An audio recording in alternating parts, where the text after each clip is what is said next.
Toba टेक्सिंग से, जहां पर मुबैना तौर पर नताइज तब्दील की कोशिश। डिस्ट्रिक्ट पुलिस ऑफिसर का पुलिस की भारी नफरी के अमराज जिला कौंसिल अहमद, आजाद उम्मीदवार खालिद नवाज सुदराइच और सरदार खावर शेर गादी को आरओ दफ्तर से बाहर निकाल दिया है।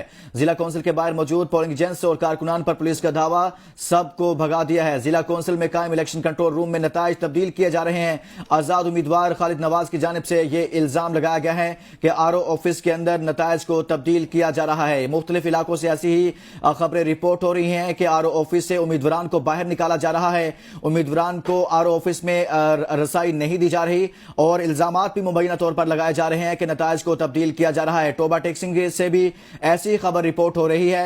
डिस्ट्रिक्ट पुलिस ऑफिसर का आरओ ऑफिस पहुंचे हैं और वहां पर जाकर इस तमाम तर सूरत हाल को देखा है। जी बिल्कुल, इससे पहले इस्लामाबाद से भी इसी तरह की शिकायत शुएब शाहीन की जांच से मौसूल हो रही थी। अब टोबा टेक्सिंग में भी मुबैना तौर पर नताइज तब्दील करने की कोशिश की जा रही है और डीपीओ पुलिस की भारी नफरी के हमरा जिला कौंसिल उनकी आमद हुई है। आजाद उम्मीदवार खालिद नवाज सुदराइच और सरदार खावर शेर गादी को आरओ दफ्तर से बाहर निकाल दिया। हालांकि डीपीओ का काम सिर्फ अमन अमान की सूरत हाल को बरकरार रखना है, लेकिन खुल्लम खुला इंतखाबात और उनके रिजल्ट की तब्दीली का अमल इस वक्त जारी है।